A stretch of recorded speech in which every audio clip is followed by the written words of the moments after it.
আমাদের ছোট নদী চলে বাঁকে বাঁকে, বৈশাখ মাসে তার হাঁটু জল থাকে। পার হয়ে যায় গরু, পার হয়ে গাড়ি, দুই ধার উঁচু তার ঢালু তার পাড়ি।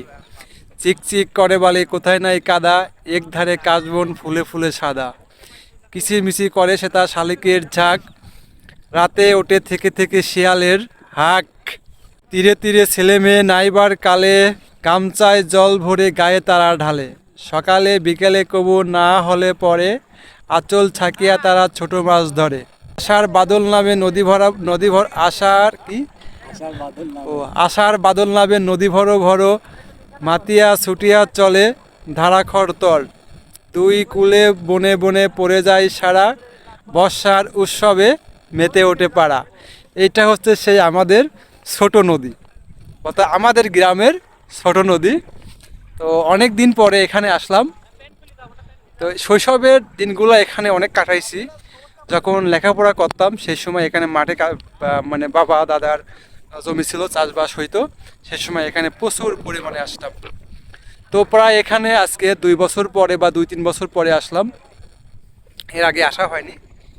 তো দেখতেই পারছেন। আর আসলাম এই জন্য যে শুনলাম আজকে নদীতে পানি পড়ছে। তো এই জন্য আর কি মেন উদ্দেশ্য আসলাম। এখন সময় আছে, যেহেতু চাকরি বাকরি করি, তো আসলে গ্রামে আসা সেরকম সময় হয় না। তো এই ক্ষেত্রে বেড়াইতে আসলাম আমাদের ছোটো ভাইকে সাথে করে। ছোটো ভাই এখানে বসে আছে, পানি দেখতেছে। আসলে নতুন নতুন পানি আসা ঘাটে মজাই আলাদা। হয়তো যাদের গ্রামের কাছে নদী আছে, যারা হয়তো প্রথমে নদীতে পানি পড়ে, তারা হয়তো দেখলে পরে তাদের মনে আসলে অনেক আনন্দ লাগে। তো আমাদেরও সেই শখে আমি আজকে আসলাম এখানে পানি দেখতে। তো দেখতেই পারছেন, কবিতাটা বললাম এই জন্য যে আসলে এই কবিতাটা পড়লে পারে আমাদের গ্রামের কথা বা নদীর কথা মনে পড়ে যায়। সেজন্য এই কবিতাটা পড়ে আমি আপনাদেরকে শোনালাম। যা রাখি হেল্প কর, যা হেল্প কর, কাঁচামার কাঁচামার। দেখতেই পারছেন উনি হয়তো এদিকে গাড়ি পানিতে আটকে গেছে, ঘুরে দিয়ে পারতেছে না। ও এটা সকালে পানি ছিল না, আজকে নতুন পানি পড়ছে। তো হয়তো অনেকে না জানে চলে এসেছে, দেখতেই পারছেন।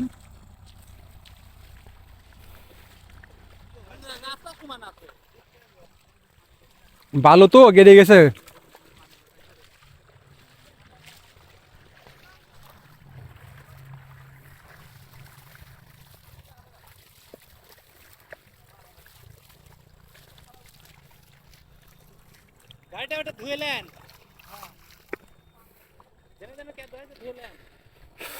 তো সবাইকে দেখালাম যে আমাদের গ্রাম বা গ্রামের পাশ দিয়ে বয়ে চলা ছোট নদী।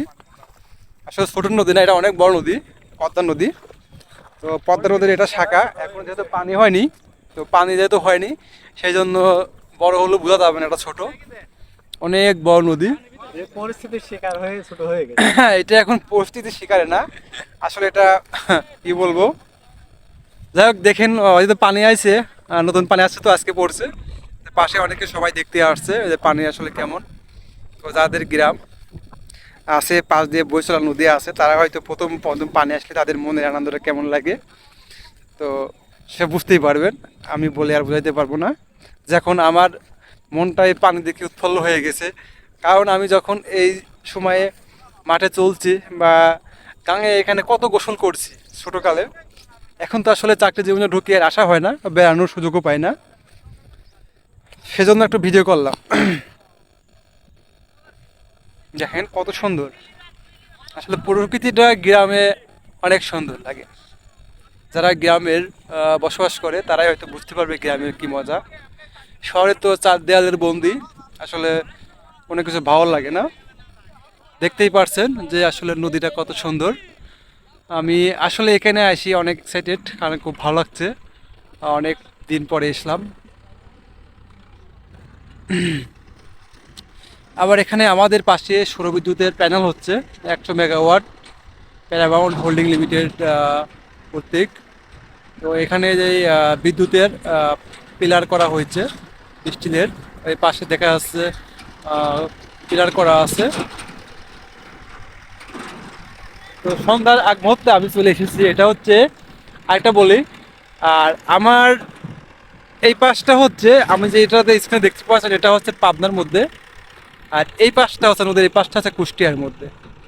তাহলে আমি আসছি হচ্ছে দুই জেলার মাঝামাঝি, মানে নদীরে আর কি ডিভাইডেড করা আছে কুষ্টিয়া এবং পাবনা। তো নতুন পানি না আসলে না শুলে কেমন, নতুন পানি শুইতে হবে তাই না? তো আপনাদেরকে নতুন পানিটা শুয়ে দেখাই, অনেক সুন্দর। Wow, সেই সুন্দর, ছোট কালের কথা অনেক মনে পড়তেছে।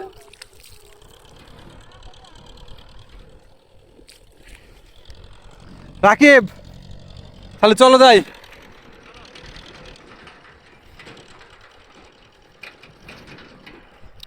তো প্রিয় দর্শক, যারা আজকের মতো সমাপ্ত করছি, মাগরিব আজান করে যাচ্ছে, আসলে বাসায় যাইতে হবে।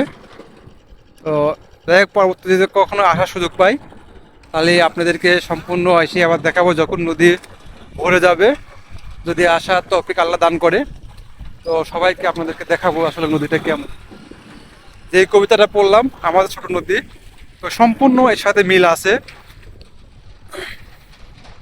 তো আজকের মতো রেখে দিলাম, টাটা বাই বাই। সবাই ভালো থাকবেন, সুস্থ থাকবেন, আল্লাহ হাফেজ।